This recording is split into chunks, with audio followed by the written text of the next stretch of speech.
तो हेलो यार मेरे प्रिय विद्यार्थियों, कैसे हो आप सब। आई होप आप सभी लोग अच्छे होंगे। तो स्वागत है आपका अपने इस चैनल एजुकेशन वर्ल्ड पर।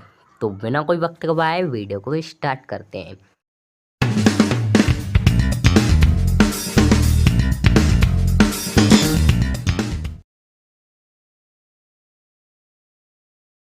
हम लोग लेकर आ चुके हैं क्लास 9th के हिंदी सब्जेक्ट के अति महत्वपूर्ण प्रश्न। ठीक है, ये बहुत ही महत्वपूर्ण प्रश्न होने वाले हैं आप लोगों के लिए।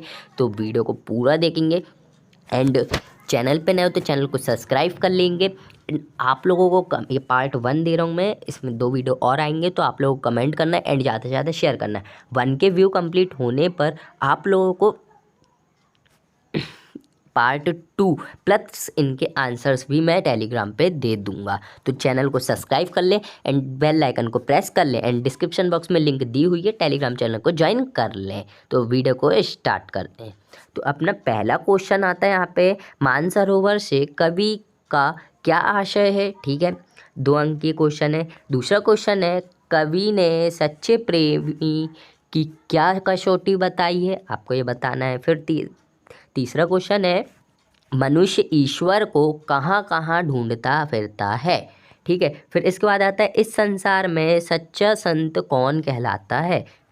फिर आता है 5वां क्वेश्चन, कवित्री का घर जाने से की चाह से क्या तात्पर्य। ठीक है, यहाँ पे घर जाने की चाह है वो, है ना, थोड़ा सा मिस्टेक हो गई थी। फिर इसके बाद आते हैं 6वां क्वेश्चन, ब्रजभूमि के प्रति कवि का प्रेम किन किन रूपों में अभिव्यक्त हुआ है। फिर आता है 8वां क्वेश्चन, हथकड़ियों को गहना क्यों कहा गया है, ये अपन को बताना है। फिर 8वां क्वेश्चन है, सॉरी, है ना, 7वां हो गया था। कोमल की कुक सुनकर कवि की क्या प्रतिक्रिया थी, ये बताना है। फिर इसके बाद आता है 9वां क्वेश्चन। 9वां क्वेश्चन बोलता है अपना, कवि को कोमल से ईर्षा क्यों हो रही थी। फिर 10वां क्वेश्चन आता है, कविता में किस मौसम के सौंदर्य का वर्णन किया गया है। फिर 11वां क्वेश्चन आता है, लता ने बादल रूपी मेहमान को किस तरह देखा और क्यों। ठीक है, फिर बच्चों का काम पर जाना धरती के एक बड़े हादसे के समान है, क्यों है, आपको ये बताना है। फिर 13वां क्वेश्चन आता है,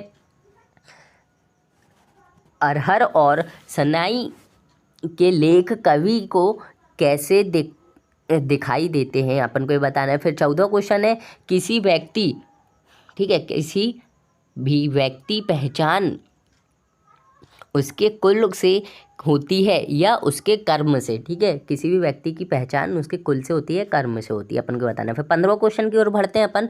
15वां क्वेश्चन कहता है, किस शासन की तुलना तक तम के प्रभाव से की गई है और क्यों।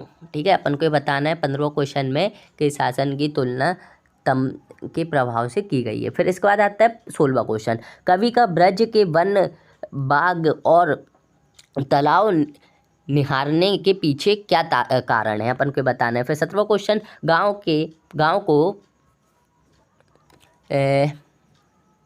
गांव को मरकट डिल्ले सा खुला क्यों कहा गया है। यहाँ पे ये मरकट है, ठीक है, ये आधा सा गलती से ऐड हो गया है, मरकट है, ठीक है, मरकट।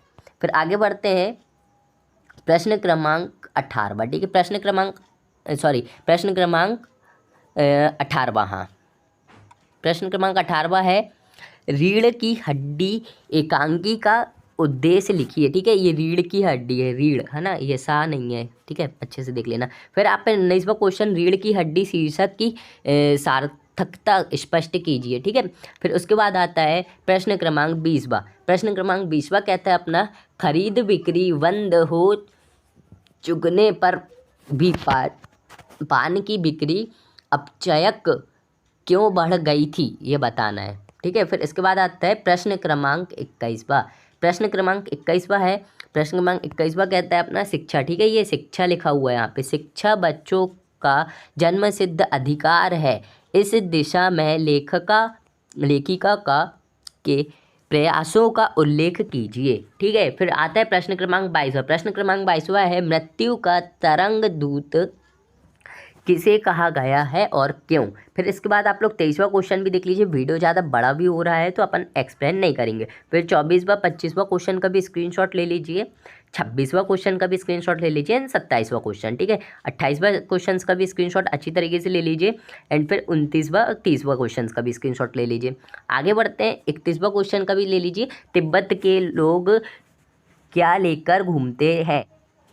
तो यहाँ पे 31वां क्वेश्चन भी हो गया है ना, तिब्बत के लोग क्या लेकर घूमते थे। फिर इसके बाद आता है प्रश्न क्रमांक 32, लेखक ने तिब्बत की यात्रा किस दौरे में की, ठीक है, दौर में की। फिर इसके बाद आता है उपभोक्तावादी संस्कृति के क्या दुष्ट परिणाम सामने आ रहे हैं, ये अपन को बताना है। फिर आता है क्वेश्चन नंबर 34वां क्वेश्चन भी देख लीजिए। फिर इसके बाद आता है 35वां क्वेश्चन, 35वां भी देख लीजिए। 36वां क्वेश्चन भी अच्छी तरीके से देख लीजिए एंड 37वां क्वेश्चन भी देख लीजिए। तो आशा करता हूँ वीडियो अच्छा लगा होगा। वीडियो अच्छा लगा तो चैनल को सब्सक्राइब एंड बेल आइकन को प्रेस कर लेना एंड इसका पार्ट 2 भी आपको देखने को